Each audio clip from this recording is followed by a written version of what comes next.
Today, in this session, we are going to learn a new topic, that is Chapter 5, Fractions.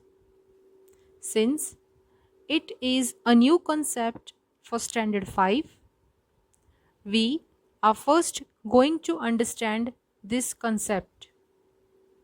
Today, we will study and understand what is a fraction. A fraction means equal parts of a whole number or a collection. Also, a fraction means a number that is used to show how many equal parts are there. To understand fractions, let's see some examples. Your mother has boiled one egg and you are told to share it with your sibling. What will you do? You will cut the egg into half and eat it. Here you had a whole egg, that is one full part, and you divided it and you made two equal parts. Here you practiced the concept of fraction. Our next example is a chocolate. When looking at this chocolate, we see that a chocolate has four parts, four cubes. We can say that a whole chocolate can be divided into four parts. These parts can also be called as fractions in mathematical term. These fractions or parts are equal in size, shape and amount. Another example is an apple. Now we want to share an apple with a family of 4 members. What we do is we cut an apple into 4 equal parts. Likewise, we can collect more examples to understand the term fraction. Now the next part is how fractions are written. For that, when writing a fraction, we put one number above another number and a line in between them.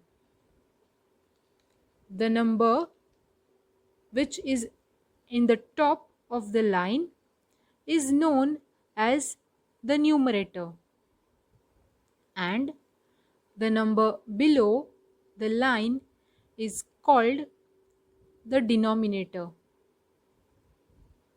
Going back to the example of an egg, when the egg was cut into two equal portions, those equal halves can be written as half, that is 1 upon 2.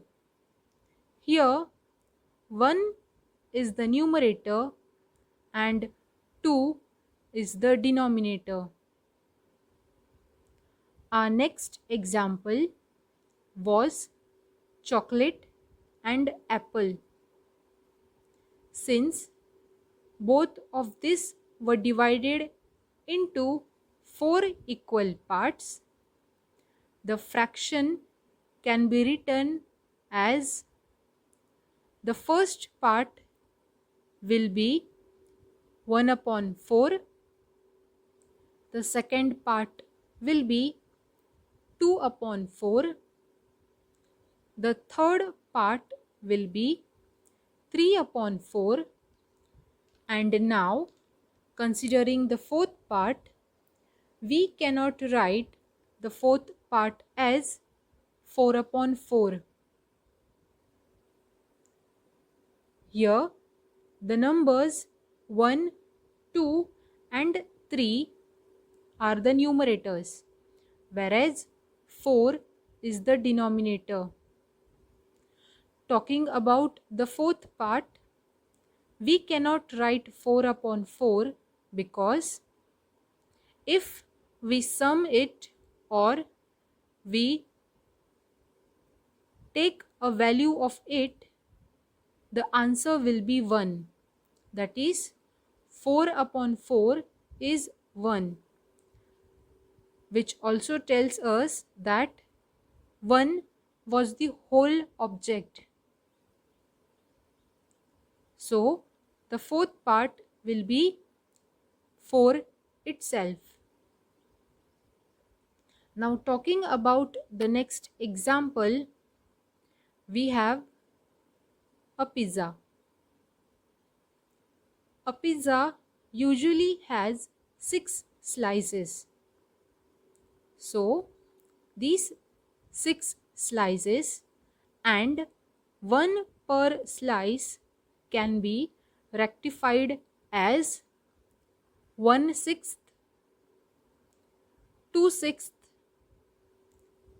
3/6, 4/6 and so on, like 5/6 and the last 6th part, the 6 itself. This term is called as equivalent fractions. Now we will take another example, or before that we will understand that equivalent fraction means the value of all fractions is same. Now for this equivalent fraction, we will take an example of a circle. This is a circle. Here the circle is divided into 3 equal parts. From these 3 parts, 2 parts are colored. So, considering the colored parts, the fraction will be is 2 upon 3. Now, the next example. Here, we have the first rectangle, which is divided into 5 parts. And from that 5 parts, 2 parts are colored. So, the fraction will be 2 upon 5. Now, in the first rectangle itself, if 2 lines are drawn across them, then those 5 parts will get divided into 15 equal parts, and from that 15 parts, the colored parts will be 6. So, the fraction will be 6 upon 15. Now, the second rectangle was obtained from the first rectangle itself, which tells us or which makes us understand that 2 upon 5 is equals to 6 upon 15.